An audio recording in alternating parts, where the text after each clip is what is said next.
The sun was high in the Texas sky when Sarah Mackenzie tightened the leather reins around her small hands. Her horse, a brown mare named Daisy, stood ready at the edge of the Mackenzie family ranch. Sarah looked back at the small wooden house where her family lived. Smoke came from the chimney, but she knew there was not much food cooking inside. Sarah was 16 years old, but she looked younger. Her dress was old and patched in several places. Her boots had holes in them. Her long brown hair was tied back with a piece of string. Most girls her age stayed close to home, helping their mothers with cooking and cleaning. But Sarah was different. She had always been different. Her father, Thomas Mackenzie, had been sick in bed for 3 weeks. The fever made him weak and unable to work the ranch. Her mother, Mary, spent her days taking care of the younger children and trying to keep the family together. There were 4 children in the Mackenzie family. Sarah was the oldest. Then came her brother James, who was 14. After James came little Emma, who was only 8 years old. The youngest was baby Samuel, just 2 years old. The family was in trouble. Big trouble. They had no money left. The crops had failed because there was no rain for months. The cattle were dying because there was no water for them to drink. The nearest river was 5 miles away, but it ran through land that belonged to the Comanche people. White settlers were not allowed to use that water. Thomas Mackenzie had tried everything he could think of. He had asked other ranchers for help, but they had the same problems. He had gone to the bank in town, but the banker said no to giving him money. He had even thought about selling the ranch, but nobody wanted to buy land without water. 3 days ago, Thomas had called Sarah to his bedside. His face was pale and thin. His hands shook when he reached for her. "Sarah," he had said in a weak voice, "I need you to do something for me. Something very important." Sarah had sat down next to his bed. "What is it, Papa?" "I need you to ride to the Comanche camp. I need you to find their chief. People call him Running Wolf, but some folks say he is like a king to his people." Sarah's eyes grew wide. Everyone knew about the Comanche people. They were strong fighters who had lived on this land long before any white people came. Most white settlers were afraid of them. There had been fights between the Comanche and the settlers for many years. "Papa," Sarah had said, "why do you want me to go there?" Thomas had coughed before he answered. "We need water, Sarah. Our cattle need water. Our family needs water. The only water left is in the river that runs through their land. Maybe if I ask nicely, the chief will let us use some of that water. But Papa, why can't you go? Look at me, child. I can barely sit up in bed. Your mother needs to stay here with the little ones. James is too young and he gets angry too fast. You are the only one who can do this." Sarah had felt scared, but she had also felt proud that her father trusted her with such an important job. Now, 3 days later, she was ready to ride to the Comanche camp. Her father had given her a letter written on a piece of paper. The letter asked the Comanche chief for a meeting. It explained that the Mackenzie family needed help and wanted to be friends with the Comanche people. Sarah put the letter inside her dress, close to her heart. She wanted to keep it safe. She also carried a small bag with some food and water for her journey. Her father had told her the Comanche camp was about 10 miles north of their ranch. "Be brave, Sarah," her mother had said when she hugged her goodbye, "but also be smart. Come home safe to us." Her little sister Emma had cried when Sarah got on her horse. "Don't go, Sarah. The Indians will hurt you." Sarah had bent down from her horse to touch Emma's face. "Don't worry, Emma, I will come back. I promise." Now Sarah was riding across the empty land. The ground was dry and cracked. There was no grass for the cattle to eat. Dead trees stood like old bones against the sky. The wind was hot and dusty. It made her eyes water and her throat dry. Sarah had learned to ride when she was very young. Her grandmother on her mother's side had been Cherokee. Before she died, grandmother had taught Sarah many things about horses and about living on the land. Grandmother had also taught her that all people, no matter what color their skin was, had the same hopes and fears. "Remember, child," grandmother had said, "everyone wants to protect their family. Everyone wants to have enough food and water. Everyone wants to feel safe. If you remember that, you will never be afraid of another person just because they look different from you." Sarah thought about her grandmother's words as she rode toward the Comanche camp. She was scared, but she was also curious. What would the chief look like? Would he be angry when he saw her? Would he listen to what she had to say? After riding for 2 hours, Sarah saw smoke rising in the distance. Her heart began to beat faster. The smoke was coming from several fires. This had to be the Comanche camp. As she got closer, she could see many tents made of animal skins. She could see horses tied to posts. She could see people moving around the camp doing their daily work. Children were playing near the tents. Women were cooking over fires. Men were working with weapons and tools. Then Sarah heard the sound of horses running toward her. She looked up and saw 5 Comanche warriors riding fast in her direction. They were on painted horses and carried spears and bows. Their faces were painted with red and black designs that made them look fierce and powerful. Sarah's horse, Daisy, became nervous and started to dance sideways. But Sarah held the reins tight and kept riding forward. She knew that if she turned around and ran, the warriors would chase her. She had to be brave. The 5 warriors surrounded her and her horse. They rode in a circle around her, looking at her with suspicious eyes. One of them shouted something in the Comanche language. Sarah did not understand the words, but she could tell he was asking her questions. Sarah raised her hand in the air. The way her grandmother had taught her was a sign of peace. She spoke in a clear, loud voice. "I come in peace. I need to speak with your chief. I have a message from my father." The warriors looked at each other. One of them, who seemed to be the leader, spoke to the others in their language. Then he pointed toward the camp and made a motion for Sarah to follow them. Sarah rode between the warriors as they led her into the camp. People stopped their work to stare at her. She had never felt so small and alone in her life, but she kept her back straight and her head high. The moment she had been preparing for was about to begin. The warriors led Sarah deeper into the camp.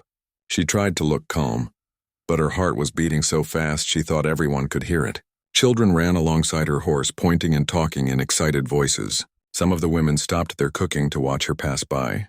The men stood with their arms crossed, their faces serious and watchful. Sarah had never seen a place like this before. The tents were much bigger than she had expected. They were made from buffalo skins that had been sewn together with great care. Beautiful designs were painted on the sides of many tents. She saw pictures of horses, eagles, and other animals. The colors were bright red, yellow, and blue. Everywhere she looked, there were signs of a people who knew how to live well on this land. Meat was drying on wooden racks. Women were making clothes from soft leather. Children played with toys carved from wood.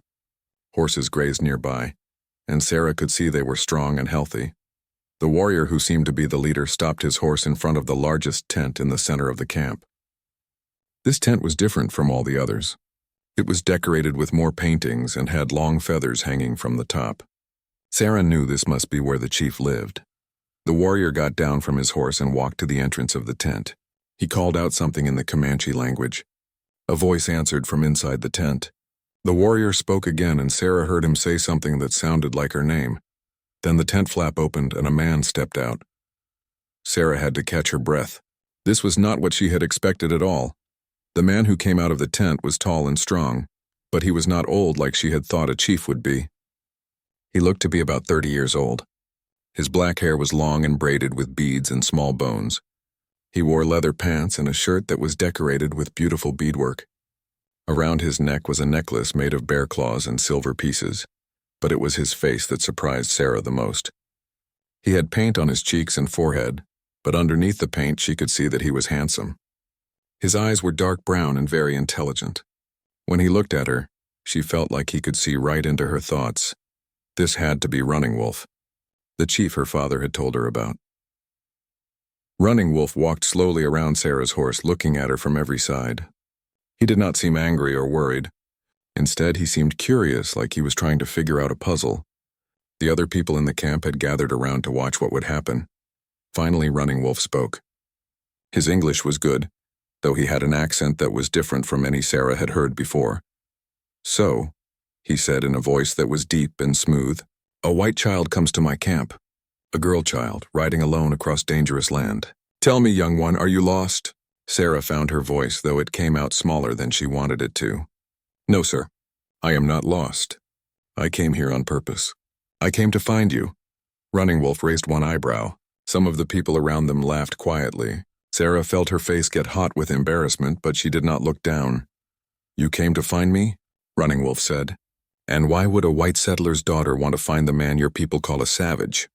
Sarah was surprised by his question. Her grandmother had taught her that words like savage were wrong and hurtful. She had also taught her to always tell the truth even when it was hard. My people say many things that are not true, Sarah said, her voice getting stronger. My grandmother taught me that a person should be judged by their actions, not by the color of their skin or the language they speak. This answer seemed to surprise Running Wolf. He stopped walking around her horse and looked directly into her eyes. For a long moment, neither of them spoke. Your grandmother sounds like a wise woman, he said finally. What else did she teach you? She taught me that all people want the same things. We all want to protect our families. We all want to have enough food and water. We all want to feel safe and happy. Running Wolf nodded slowly. And she taught you to ride alone into a camp full of warriors who could kill you before you could blink? Sarah felt a shiver of fear, but she kept her voice steady. She taught me to be brave when my family needs me to be brave. Ah, Running Wolf said. So your family needs something, and you think I might be able to help them? Sarah reached into her dress and pulled out the letter her father had written. Her hands were shaking a little, but she held the letter out toward Running Wolf. My father wrote you a letter. He is very sick and could not come himself. Our family is in trouble and we need your help. Running Wolf took the letter but did not open it right away. Instead, he continued to study Sarah's face. Tell me, child, what is your name? Sarah Mackenzie, sir. My father is Thomas Mackenzie. We have a ranch about 10 miles south of here. And how old are you, Sarah Mackenzie? 16, sir. Running Wolf looked around at his people, who were all listening carefully to every word. Then he looked back at Sarah. 16 years old, he said, and Sarah could hear amusement in his voice. And you ride alone to the camp of the Comanche, carrying a letter from your father, asking for help from people your own kind consider to be enemies. Sarah lifted her chin higher. You are not my enemies, sir. You have done nothing to hurt my family. But we could hurt your family, Running Wolf said. We could take your land, your cattle, your horses. We could burn your house and drive you away. Your people have done such things to my people many times. Sarah felt tears starting to form in her eyes, but she blinked them back. Yes, sir, you could do those things. But that would not make you a good leader. A good leader finds ways to solve problems without hurting people. The camp became very quiet. Even the children stopped playing to listen. Sarah realized she had just told a powerful chief how to be a leader. She wondered if she had made a terrible mistake. But Running Wolf did not look angry. Instead, he threw back his head and began to laugh. It was a loud, rich laugh that seemed to come from deep in his chest. He laughed so hard that tears came to his eyes. Some of the other people in the camp started laughing too, though Sarah was not sure why. When Running Wolf finally stopped laughing, he wiped his eyes and looked at Sarah again. You are either the bravest person I have ever met or the most foolish, he said. I have not decided which. He opened her father's letter and read it carefully. While he read, Sarah looked around at the faces of the people watching her. Some looked curious. Some looked amused. A few looked suspicious or unfriendly. When Running Wolf finished reading the letter, he folded it and put it inside his shirt.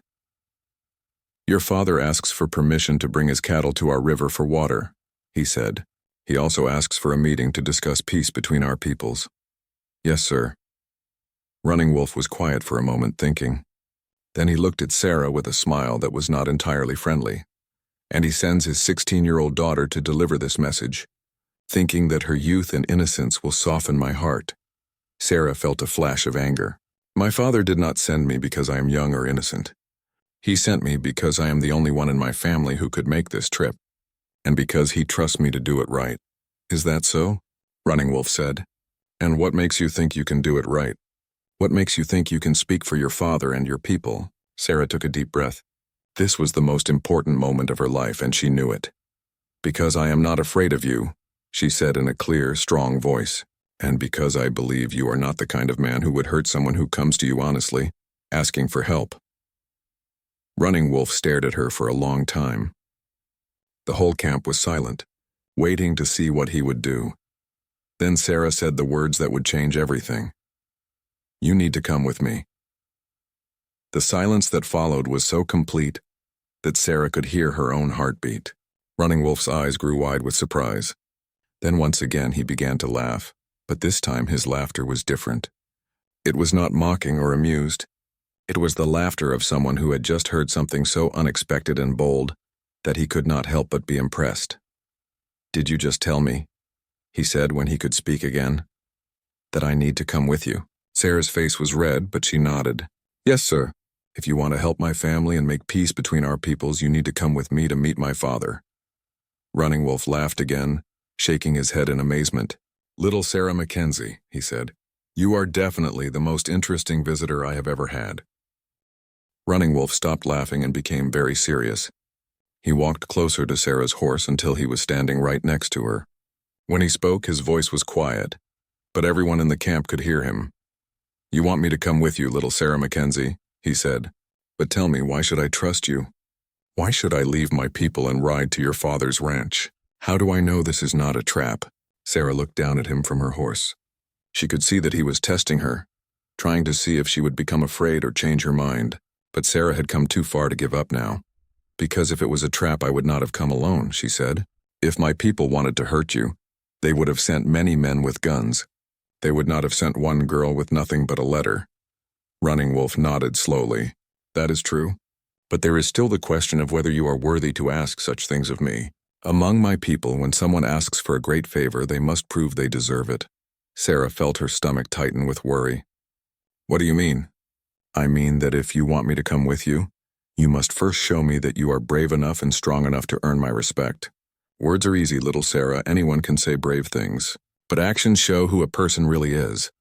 One of the older warriors in the crowd stepped forward and spoke to Running Wolf in the Comanche language. Sarah could not understand the words, but she could tell from his tone that he was not happy about something.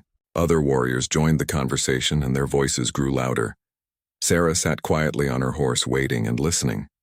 She was scared, but she tried not to let it show on her face. Her grandmother had taught her that when you are in a difficult situation, it is important to stay calm and think clearly. Finally, Running Wolf raised his hand, and all the talking stopped. He turned back to Sarah. "My warriors think I should send you away," he said. "They think you are too young and too weak to be taken seriously. They say that your people have broken their promises to us many times before, so why should we trust them now?" Sarah felt tears starting to form in her eyes again, but she forced them back. "What do you think?" she asked. Running Wolf smiled, and for the first time his smile looked kind instead of mocking.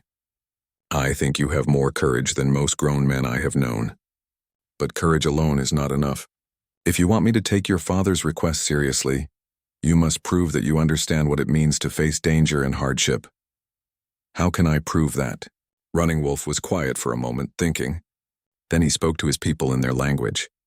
Several of them shook their heads and argued with him, but he held up his hand for silence. "I will give you 3 challenges," he said to Sarah.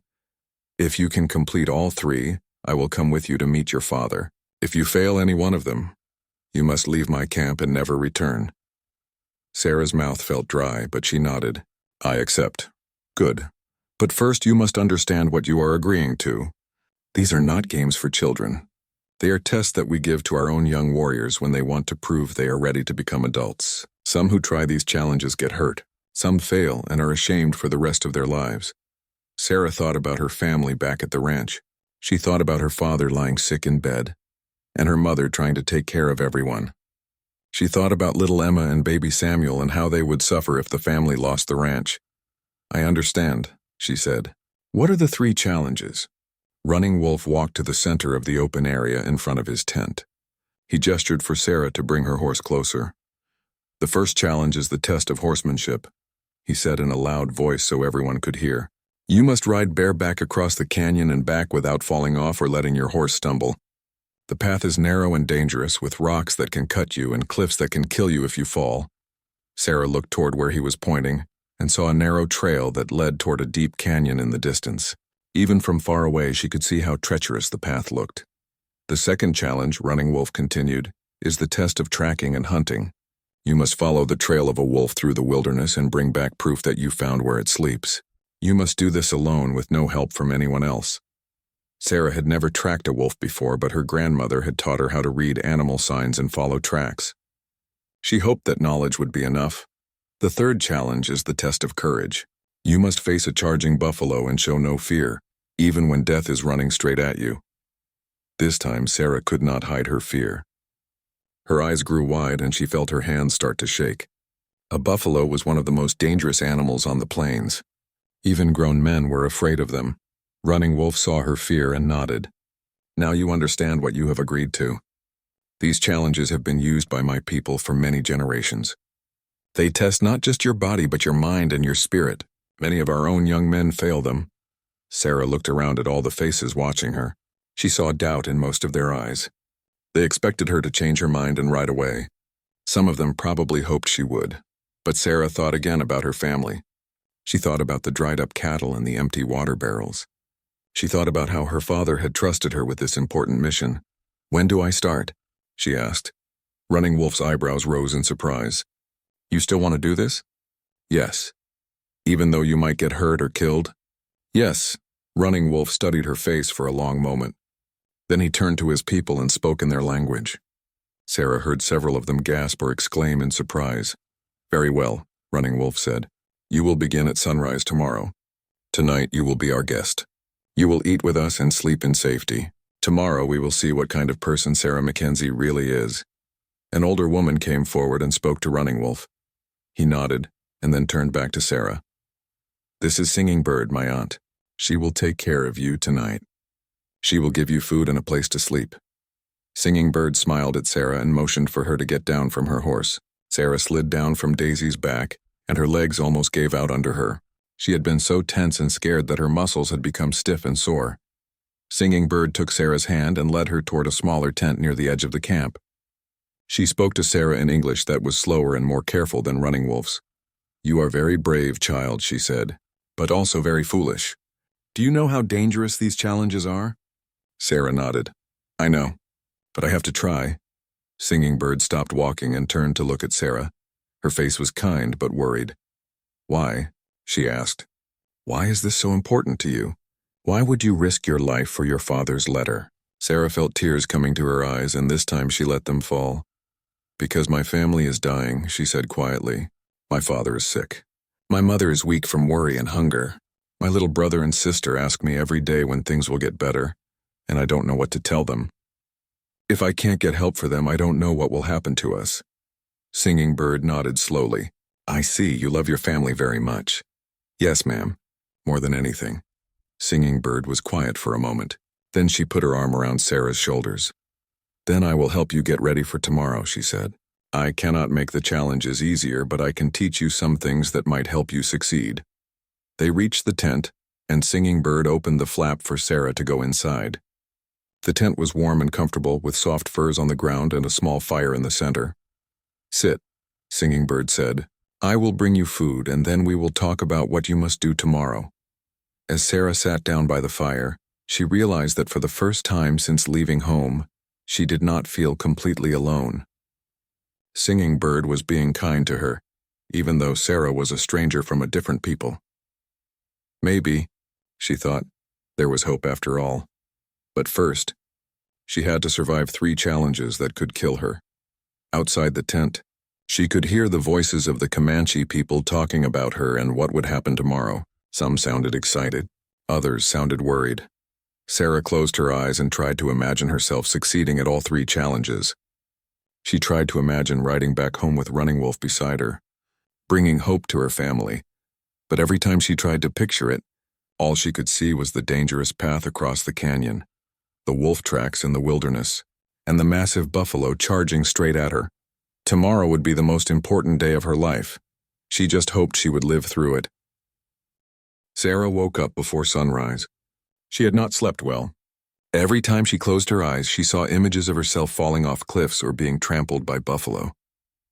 But when the first light of dawn appeared through the tent opening, she sat up and took a deep breath. Today was the day that would decide everything. Singing Bird was already awake, stirring something in a pot over the fire. The smell of hot food made Sarah realize how hungry she was. "Eat," Singing Bird said, handing Sarah a bowl of warm stew. "You will need your strength today." While Sarah ate, Singing Bird talked to her about the challenges she would face. "For the first challenge, you must trust your horse completely," she said. "Do not try to control every step. Let Daisy find her own way across the dangerous places. Horses see things that people cannot see." Sarah nodded and ate another spoonful of stew. "For the second challenge, remember what your grandmother taught you about reading signs in nature. Wolf tracks look different from dog tracks. They are larger and the toes spread wider. Wolves like to sleep in places that are hidden but where they can see enemies coming. What about the third challenge? Sarah asked quietly. Singing Bird was quiet for a moment. The buffalo challenge is the most dangerous. But remember this, buffalo charge in straight lines. They cannot turn quickly. If you stay very still until the last moment, then move to the side, the buffalo will run past you. Sarah felt her stomach twist with fear, but she forced herself to finish eating. Outside the tent, she could hear people moving around the camp. Voices were calling to each other in the Comanche language. She knew they were all talking about her and what would happen today. It is time, Singing Bird said. Sarah stood up and smoothed down her dress. Her hands were shaking, but she tried to look brave. Singing Bird hugged her quickly. Remember, child, courage does not mean you are not afraid. Courage means you do what you must do even when you are afraid. Sarah walked out of the tent and into the early morning light. The whole camp seemed to be awake and waiting for her.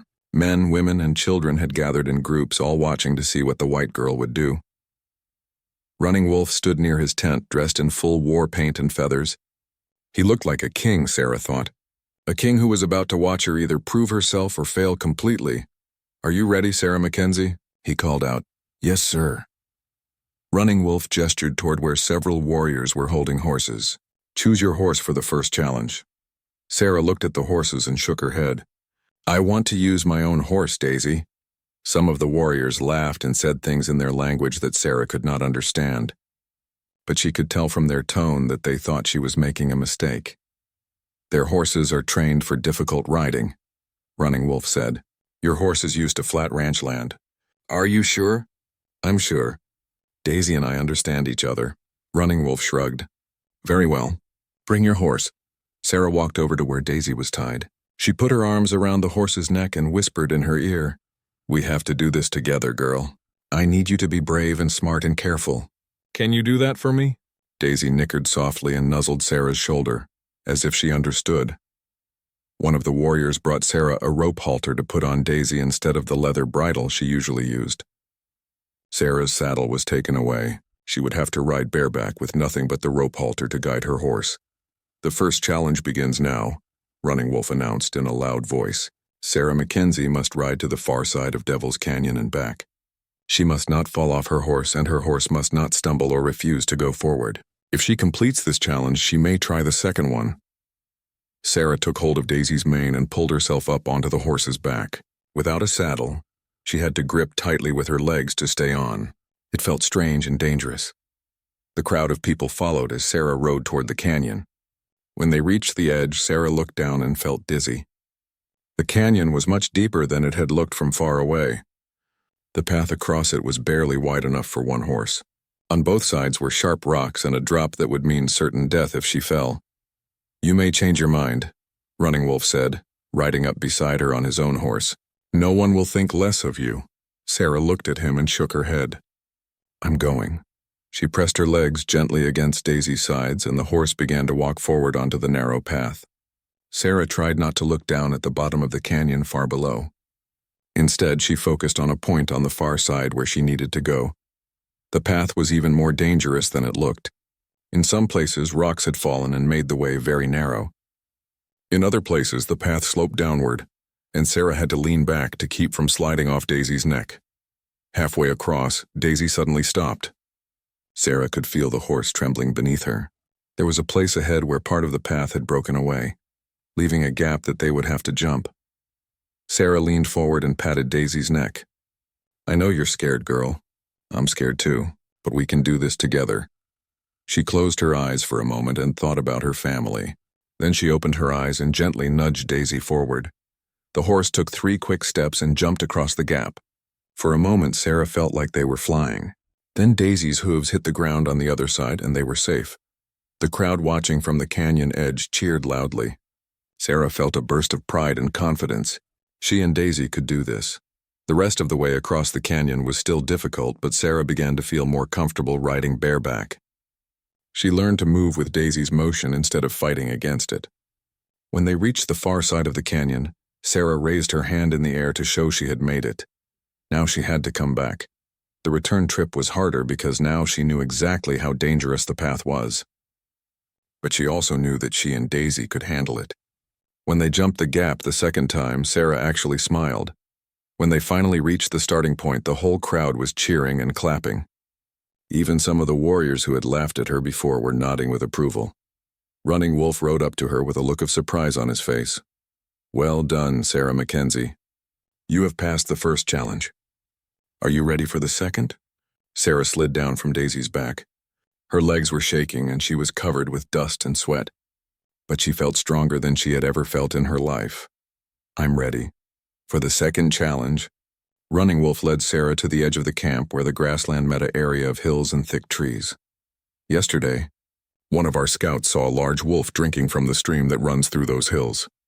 Your task is to find where this wolf sleeps and bring back proof that you found it. You have until the sun is directly overhead. That gives you about 4 hours." Sarah looked at the wild country ahead of her. It looked dark and mysterious, full of places where dangerous animals could hide. "What kind of proof do you want?" "Bring back something that could only have come from the wolf's den. A piece of its fur, a bone from an animal it has killed, something that shows you were really there." Running Wolf handed her a leather bag to carry water and a small knife for protection. "Remember," he said quietly, so only she could hear him, "you are not trying to kill the wolf or fight it. You only need to find where it lives and get out safely. A dead girl cannot help her family." Sarah nodded and walked into the wilderness alone. The first hour was the hardest. Sarah had to move slowly and carefully, looking for any signs that a wolf had passed that way. She found several sets of tracks, but most of them were from smaller animals like rabbits and foxes.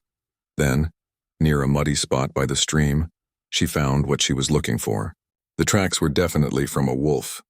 They were large, with 4 toe marks and claw marks in the mud. The tracks were fresh, probably made the night before. Sarah began to follow the tracks, moving as quietly as she could. Her grandmother had taught her to walk softly and watch for broken twigs, disturbed leaves, and other signs that an animal had passed by. The tracks led uphill, into an area where large rocks formed natural caves and hiding places. This was exactly the kind of place where a wolf would make its den. Sarah moved even more carefully now. If the wolf was sleeping nearby, she did not want to wake it up. Wolves could be dangerous when they felt threatened. Behind a large boulder, Sarah found a small opening that led into a natural cave. The smell coming from the cave told her immediately that this was what she was looking for. It smelled like a wild animal's home. Sarah crept closer to the cave entrance and peered inside. In the dim light, she could see bones scattered on the floor. There were also tufts of gray fur clinging to the rough walls where the wolf had rubbed against them. Very carefully, Sarah reached into the cave and picked up a few pieces of the gray fur and a small bone. She put them in her leather bag and backed away from the cave as quietly as possible. She had found the wolf's den. Now she had to get back to camp before the sun reached the middle of the sky. The trip back seemed to go much faster. Sarah felt proud and confident as she walked through the wilderness. She had completed another challenge that many people thought was impossible for a 16-year-old girl. When she reached the camp, the sun was still well below its highest point. Running Wolf and many of his people were waiting for her. "Show me what you found," Running Wolf said.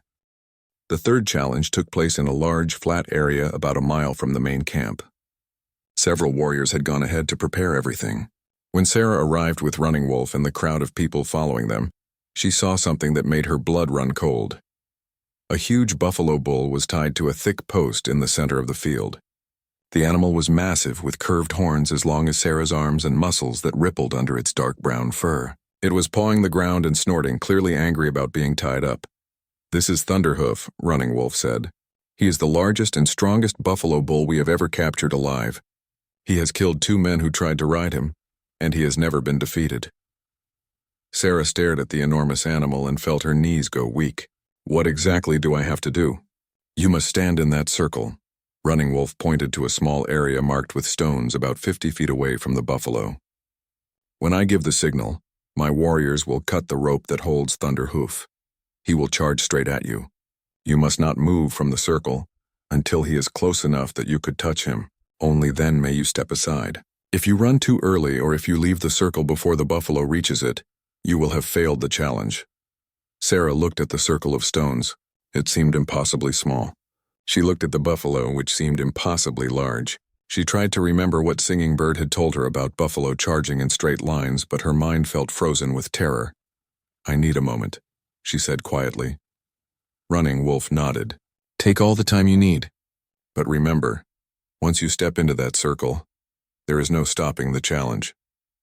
Sarah walked away from the crowd and sat down on a rock at the edge of the field. She put her head in her hands and tried to think. This was so much more dangerous than anything she had imagined. The first two challenges had been difficult, but this one could easily kill her. She thought about her family back at the ranch. Her father lying in bed, too weak to get up. Her mother trying to take care of everyone with no help. Little Emma asking every day when Papa would get better. Baby Samuel crying because there was not enough milk for him to drink. Then she thought about what would happen if she died here today. Her family would never know what happened to her. They would wait and wait for her to come home, and she never would. Eventually, they would lose the ranch and have to leave with nothing. But if she refused to do the challenge now, the result would be the same. Running Wolf would not come with her to meet her father. There would be no agreement about sharing the water. Her family would lose everything anyway. Sarah realized that she was crying. The tears were hot on her cheeks and her whole body was shaking. For the first time since she had left home, she felt like giving up. "Child, what troubles you?" Sarah looked up and saw Singing Bird standing beside her. The older woman sat down on the rock next to Sarah and put a gentle hand on her shoulder. "I'm scared," Sarah whispered. "I'm so scared I can barely breathe." "Of course you are scared. Only a fool would not be scared of Thunderhoof. Then why are you asking me to do this? Why does Running Wolf want me to risk my life?" Singing Bird was quiet for a moment, looking out at the buffalo in the distance. "Tell me about your family," she said finally. "Tell me why this is so important to you." Sarah wiped her eyes and began to talk. She told Singing Bird about her father's illness and her mother's worry.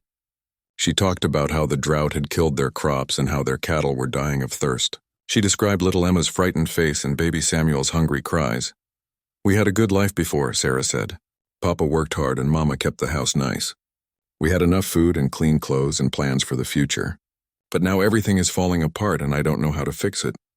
"How long has your father been sick?" 3 weeks. But he was getting weaker for months before that. The worry and the hard work and the bad luck just wore him down until he couldn't fight anymore. Sarah started crying again. "He tries to pretend that everything will be all right. But I can see in his eyes that he's scared too. He's scared that he's going to die and leave us all alone with nothing." Singing Bird nodded slowly. "And your mother?" "Mama used to sing while she worked. She used to tell us stories and laugh at our silly jokes. But now she hardly talks at all. She just moves from one task to another, trying to keep us all fed and clean and safe. I think she's given up hoping that things will get better." "What about you, Sarah? Have you given up hope?" Sarah thought about the question. "No," she said finally. "I can't give up. If I give up, then everyone else will give up too, and we'll all just disappear." "So you came here alone to face dangers that grown men avoid, because you are the only one in your family who still believes that things can get better?" "I guess so. Yes." Singing Bird stood up and looked down at Sarah with kind eyes. "That is why Running Wolf is testing you so hard," she said. "Not because he wants to hurt you, but because he needs to know what kind of person you really are. Many people say brave words, but when the real test comes, they run away. Running Wolf has been hurt by people who promised to be friends but then broke their promises when it became difficult." Sarah looked toward where Running Wolf was standing with his warriors. He was watching her, but his face showed no emotion. He's been betrayed before, many times. White settlers have come to him with treaties and agreements. They shake hands and make promises, but when the promises become inconvenient, the white people forget what they said. They take more land, kill more buffalo, break more laws. Running Wolf has learned to be very careful about who he trusts. Sarah began to understand. So these challenges aren't just about being brave. They're about showing that I won't give up when things get hard. Exactly. If you can face Thunderhoof without running away, then Running Wolf will know that you are someone who keeps her word even when it costs you something. Sarah stood up and looked toward the buffalo. Thunderhoof was still pawing the ground and snorting. But somehow he didn't seem quite as terrifying as before. He was still dangerous, but Sarah realized that her fear had been making him seem like a monster instead of just a very large, angry animal. "Singing Bird," Sarah said, "what happens if I get hurt?" "What happens if Thunderhoof kills me?" The older woman's face became very sad. "Then you will die as a warrior dies fighting for something you believe in. Your family will never know exactly what happened to you, but they will know that you loved them enough to risk everything for them. And if I succeed, If you succeed, you will have earned the respect of every person in this camp. Running Wolf will keep his word and come with you to meet your father, and maybe, just maybe, your two peoples can find a way to live together in peace." Sarah took a deep breath and started walking toward the circle of stones. Her legs still felt shaky, and her heart was beating so fast she thought it might burst, but she no longer felt like running away. When she reached the circle, she turned to look at Running Wolf. "I'm ready," she called out. Running Wolf nodded and spoke to his warriors in their language. Several of them took positions around the field. One warrior rode his horse to where the buffalo was tied and raised a sharp knife above the rope. Sarah stepped into the circle of stones and faced Thunderhoof. The buffalo saw her and let out a loud bellow that echoed across the field. He lowered his massive head and pointed his sharp horns in her direction. "Remember," Running Wolf called out, "do not leave the circle until he is close enough to touch. Do not run early, no matter how frightened you become." Sarah nodded and planted her feet firmly on the ground. She thought about her family one more time, and then she focused all her attention on the buffalo. Running Wolf raised his hand in the air. The whole crowd became silent. Even the wind seemed to stop blowing. Then Running Wolf brought his hand down quickly. The warrior cut the rope. Thunderhoof was free, and he charged straight at Sarah with the speed of a runaway train. Sarah had never seen anything move so fast or look so terrifying. The buffalo's hooves pounded the ground like thunder. His eyes were wild with anger, and foam flew from his mouth. The earth shook under Sarah's feet as the massive animal bore down on her. Every instinct in Sarah's body told her to run. Her muscles tensed to jump aside. Her mind screamed at her to get out of the way before it was too late, but she stayed in the circle. Thunderhoof was 50 feet away, then 40, then 30. Sarah could see the individual hairs on the buffalo's huge head. She could see the rage in his small dark eyes.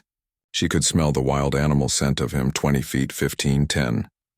At the very last second, when Thunderhoof was so close she could have reached out and touched his nose, Sarah stepped to her right. The buffalo thundered past her, missing her by inches. She felt the wind from his passing ruffle her dress and hair. If she had waited one more second, or if she had moved 1 second earlier, he would have trampled her into the ground. But she had done it. She had faced the charging buffalo and shown no fear. The crowd erupted in cheers and shouts of amazement. Sarah stood in the circle, shaking all over, hardly believing she was still alive. Running Wolf rode up to her with a look of complete astonishment on his face. "Sarah Mackenzie," he said, "you are the bravest person I have ever known. You have completed all 3 challenges, and you have earned my respect." When Sarah opened her eyes, she was lying on soft furs inside Singing Bird's tent. The older woman was sitting beside her, gently wiping Sarah's face with a cool, wet cloth.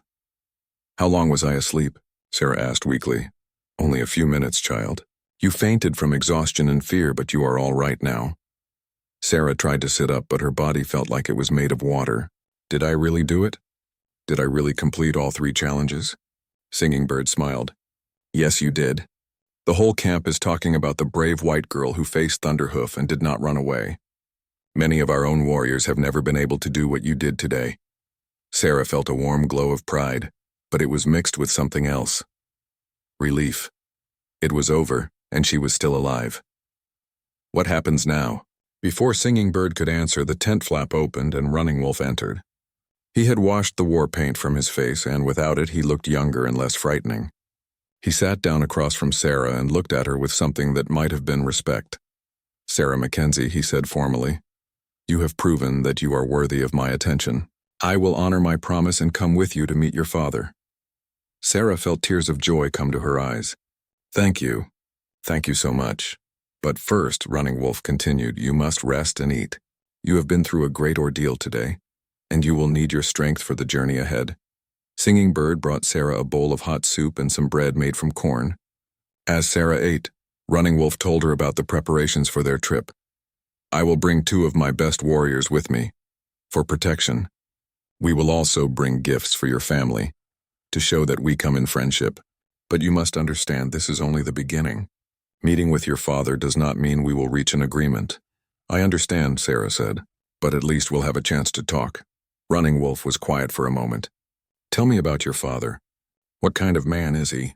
Sarah thought about how to describe her father to someone who had never met him. "He's a good man, she said finally. He's honest and he works hard. He's never cheated anyone or broken a promise, but he's also proud. And sometimes his pride makes it hard for him to ask for help. Has he ever fought against Indian people? Sarah shook her head quickly. No, never. Papa says that fighting only makes more fighting. He believes that most problems can be solved by talking if both sides really want to solve them. Running Wolf nodded slowly. That is good. I have no wish to make war with people who truly want peace. They talked for another hour about practical things, how long the journey would take, what route they would follow, what would happen when they reached the Mackenzie ranch. But Sarah could tell that Running Wolf was also trying to learn more about her and her family. Finally, Running Wolf stood up to leave. We will start our journey at sunrise tomorrow. Be ready. That night, Sarah slept better than she had since leaving home. She dreamed about her family's faces when she rode up to the ranch with Running Wolf beside her. In her dreams, her father was already getting better, and her mother was smiling again. The next morning came quickly.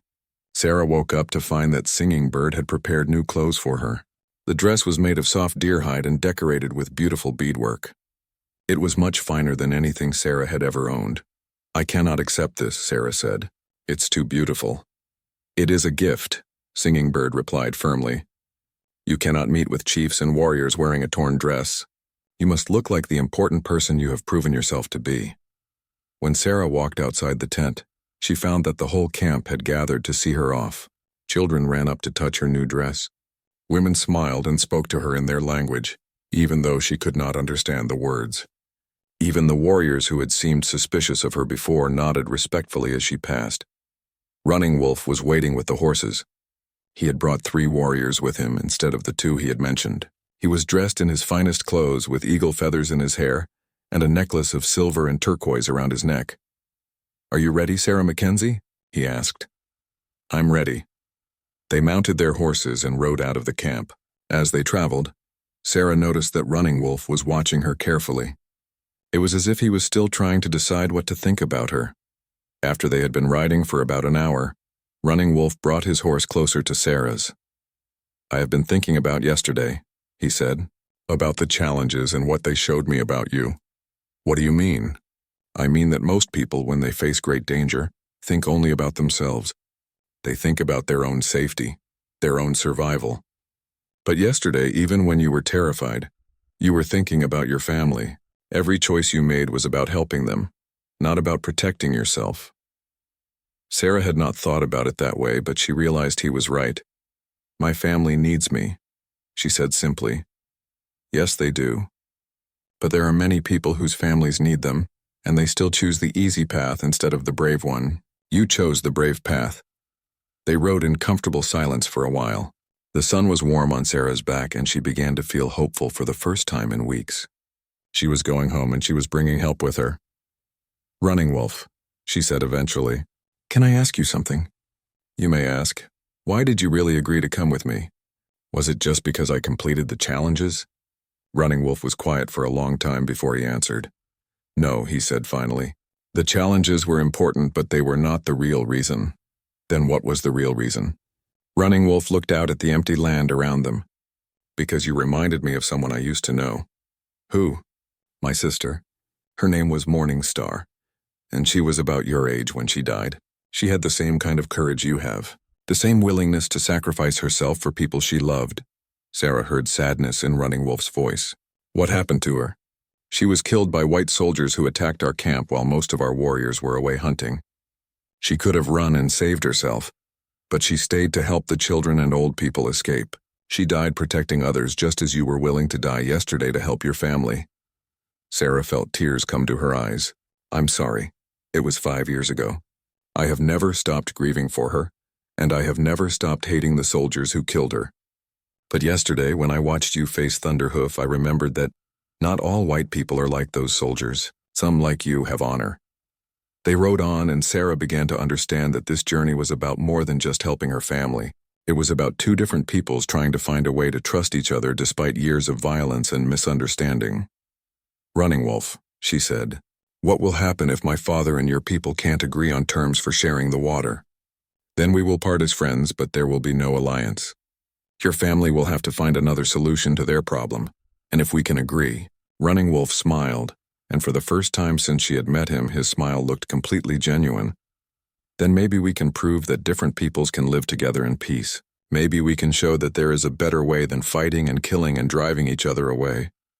As the day went on, Sarah found herself talking more freely with Running Wolf and his warriors. She told them about life on the ranch, about taking care of cattle and growing crops. They told her about hunting buffalo and moving their camp with the seasons. She learned that Running Wolf spoke English so well because he had been to school for 2 years when he was young. A missionary had convinced his father to let him learn white man's ways, thinking it would help their people survive in a changing world. Did it help? Sarah asked. Yes and no, Running Wolf replied. It helped me understand how white people think, which makes me a better leader for my people. But it also showed me how different our two worlds are. Sometimes I think they are too different to ever truly come together. But you're willing to try? Because of you, yes, I'm willing to try. As the sun began to set, they stopped to make camp for the night. Sarah was nervous about being so close to home but still not there. She wondered what her family was doing right now. Were they worried about her? Did they think she was dead? That night, sitting around the campfire with Running Wolf and his warriors, Sarah felt like she was living in a dream. Just a few days ago, she had been a frightened girl riding alone across the plains. Now she was part of a group that might change the history of her part of Texas.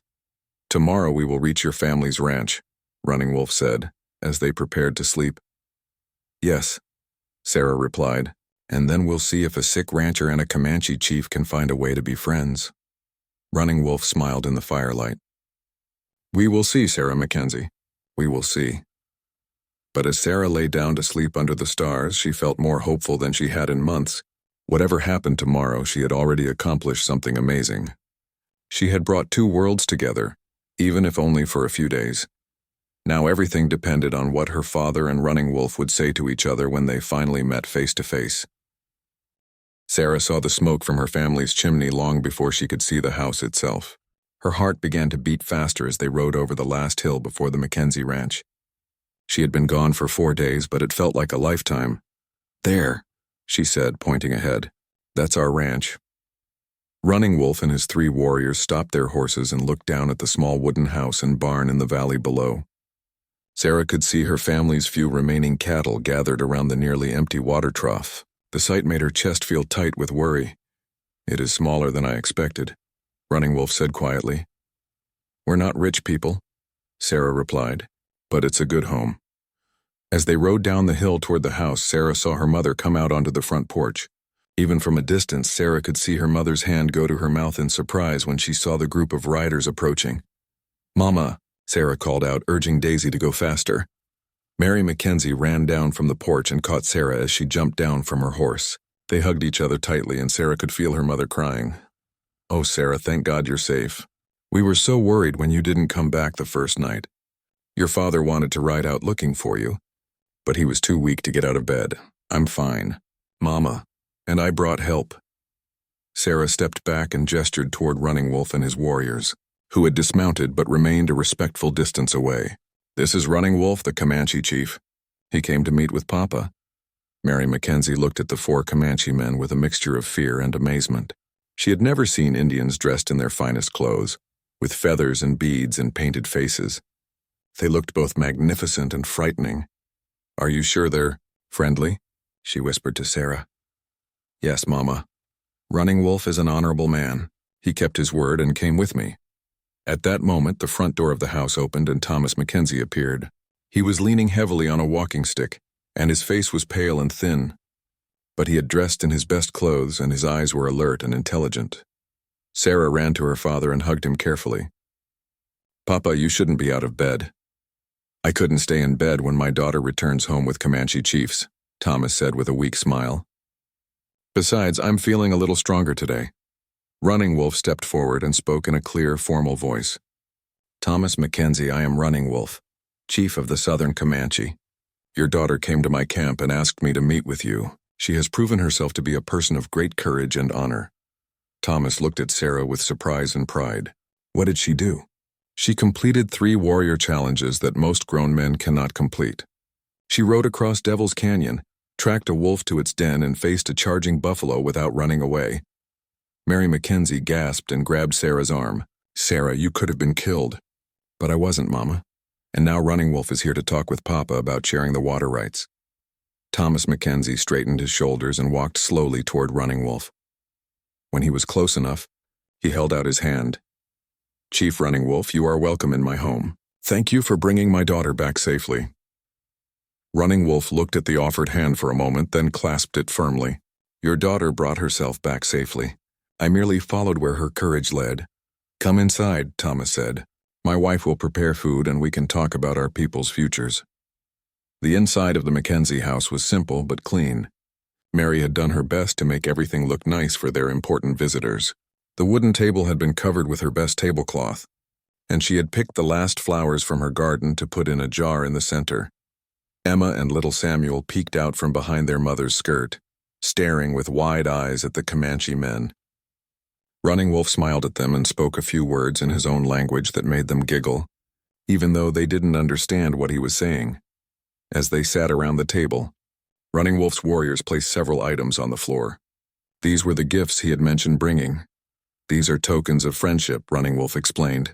A blanket woven by our finest craftswomen, a necklace of silver and turquoise, and dried meat from the buffalo hunts.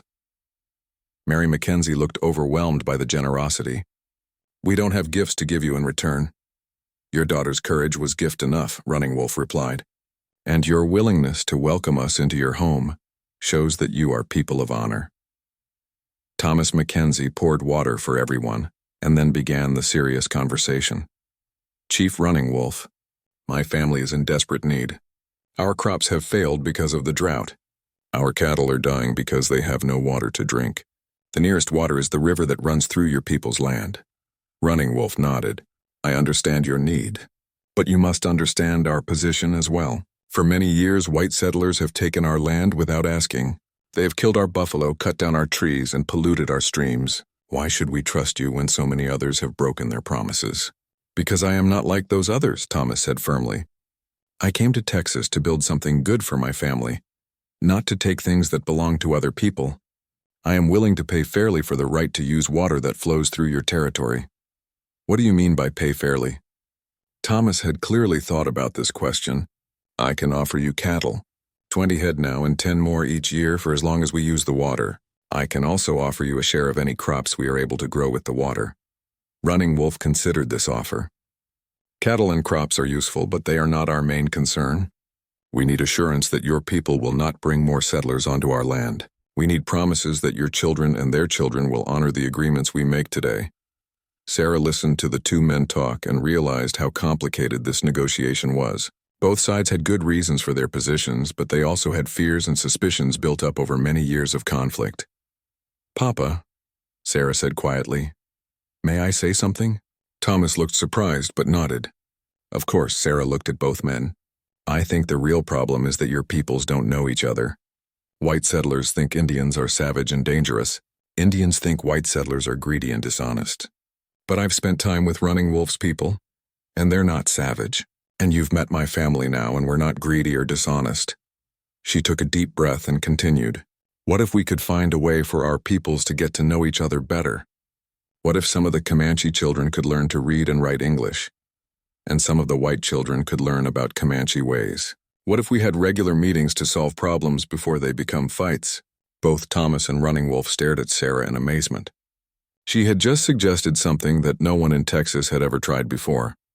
You want our peoples to become friends instead of just making a business agreement, Running Wolf said slowly. Yes, because if we're friends, we'll want to help each other. If we're just business partners, we'll only help each other when it benefits us. Thomas Mackenzie looked at his 16-year-old daughter with new respect. Sarah, that's a very wise idea, but it would be difficult to convince other white families to accept it. And it would be difficult to convince other Comanche bands to accept it, Running Wolf added. But we could start with just our two families, Sarah said eagerly. We could show that it's possible. Maybe other people would see that it works and want to try it too. Running Wolf was quiet for a long time thinking. Finally, he spoke. Thomas Mackenzie, your daughter has given me much to think about. Her ideas are bold and new. They might work or they might fail completely. But they show that she understands something important. Peace cannot be built on fear and suspicion. It can only be built on trust and understanding. Thomas nodded. I agree. And I'm willing to try Sarah's ideas if you are. What exactly are you proposing? Thomas leaned forward. I propose that we create a formal alliance between your band and the families in this area. We will share water rights and grazing land. We will defend each other against common threats. And we will work together to show others that white settlers and Comanche people can live in peace. Running Wolf stood up and walked to the window, looking out at the dry land beyond the house. Everyone waited quietly for him to speak. I will agree to this alliance, he said finally, but with conditions. First, any white family that wants to join must be approved by both of us. We will not allow people who hate Indians or who have a history of violence. Second, we will meet every 3 months to discuss any problems and make sure our agreement is working. Third, if either side breaks the terms of our alliance, the injured party has the right to end the agreement. Thomas stood up as well. I agree to those conditions. And I propose one more. Sarah will serve as our official messenger and translator. She has proven that she can speak for both our peoples with wisdom and courage. Sarah felt her heart skip with excitement and nervousness. Me?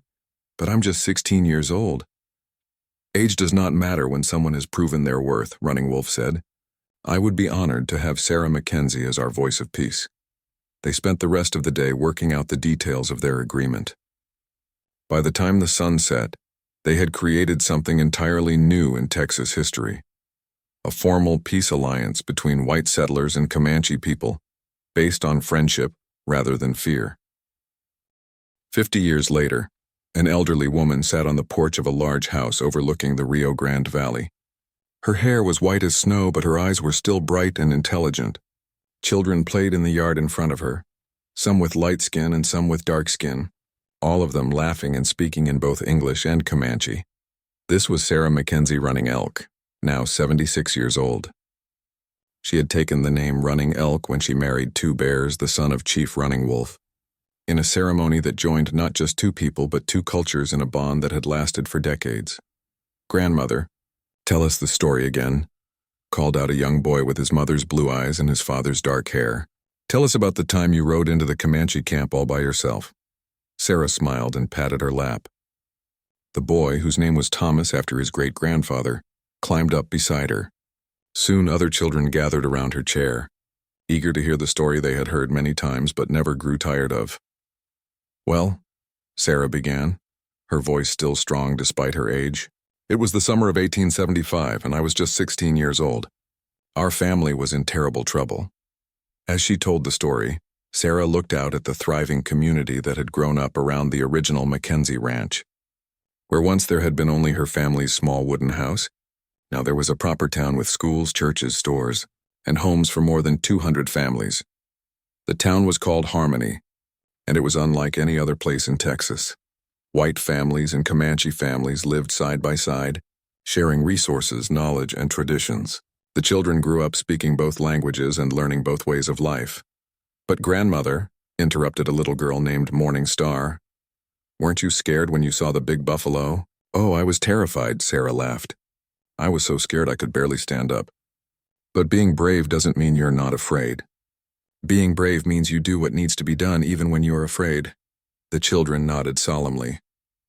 They had heard this lesson many times, but it was important enough to hear again and again. What happened to Chief Running Wolf? Asked another child. Sarah's expression became more serious. Running Wolf became one of the greatest leaders in Comanche history. He helped create peace agreements with settlers throughout Texas, and he lived to be 83 years old. He died in his sleep surrounded by children and grandchildren from both Comanche and white families. And what happened to your family's ranch? It grew into the biggest cattle operation in South Texas. But more importantly, it became the center of a new way of life. A way where different peoples could live together as friends instead of enemies.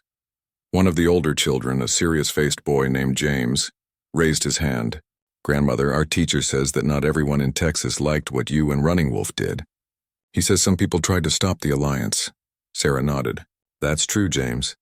Change is always difficult, and some people are more afraid of change than others. There were white settlers who thought we were traitors for making friends with Indians. There were Comanche warriors who thought Running Wolf was weak for making peace with white people. What did you do when they tried to stop you? We kept working for peace anyway. We proved that our way worked better than the old way of fighting and hatred. When people saw how much happier and more successful our communities were, many of them changed their minds. Sarah pointed to the bustling town below them. Look at Harmony now. Look at all the different kinds of people working together, learning from each other, taking care of each other. That's the proof that our alliance was right. As the afternoon grew late, the children's parents began calling them home for dinner. Sarah hugged each child goodbye and watched them run off to their families. When she was alone, Sarah's thoughts drifted back to that terrifying day when she had faced Thunderhoof, the charging buffalo. She could still remember the sound of his hooves pounding the earth, the wild look in his eyes, the moment when she had to choose between running away and standing her ground. That choice had changed everything, not just for her and her family, but for thousands of people over the past 50 years. The alliance between the Mackenzie family and Running Wolf's band had grown into a network of peaceful communities throughout Texas. The idea had spread to other states as well. There were now dozens of towns like Harmony, where different cultures lived together in peace and prosperity. Sarah had spent most of her adult life traveling between these communities, helping to solve problems and establish new alliances. She had become known as the Mother of Peace, and had even been invited to speak to the Congress in Washington about her experiences. But the work she was most proud of was much simpler. She had helped raise 3 generations of children who saw diversity as strength rather than weakness. She had helped create a world where a child's worth was measured by their character, not by the color of their skin or the language their parents spoke. Her own children and grandchildren were living proof that different peoples could not just coexist, but could create something beautiful together. Some had her light hair and blue eyes. Others had their father's dark hair and brown eyes. All of them had learned to be proud of both sides of their heritage. That evening, as Sarah prepared for bed, her daughter Maria came to visit. Maria was now 45 years old and served as the mayor of Harmony. "Mama," Maria said, "I received a letter today from the governor. He wants to name a school after you in Austin." Sarah shook her head. "I've told you before I don't want buildings named after me. If they want to honor what we accomplished, they should build more communities like Harmony. The governor says that what you did in 1875 changed the course of Texas history. He says you prevented years of warfare and saved thousands of lives." Sarah was quiet for a moment. "I wasn't trying to change history, Maria. I was just trying to save my family." "I know, Mama. But sometimes when we do what's right for the people we love, it ends up being right for everyone." After Maria left, Sarah stood on her porch and looked up at the stars. She thought about all the people who had made the peace possible. Her father, Thomas, who had been brave enough to trust a Comanche chief. Her mother, Mary, who had welcomed strangers into her home. Running Wolf, who had been willing to risk everything for a new kind of future. Singing Bird, who had taught her that courage and fear could exist in the same heart. But most of all, she thought about the children. The thousands of children who had grown up in communities like Harmony, children who had never known a world where people of different backgrounds couldn't be friends. Those children were now adults, raising their own families and spreading the lessons of peace to new places. They were teachers and merchants, ranchers and craftspeople, doctors and lawyers. They carried the spirit of Harmony wherever they went.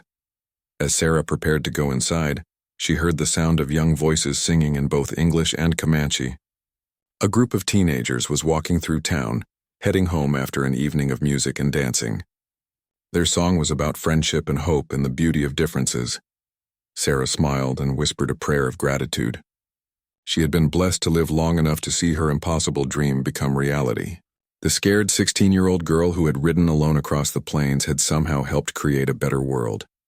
In the distance, she could see lights in the windows of homes where Comanche grandmothers were teaching white children to weave, where white grandfathers were teaching Comanche children to read, where families of every description were sitting down to dinner together.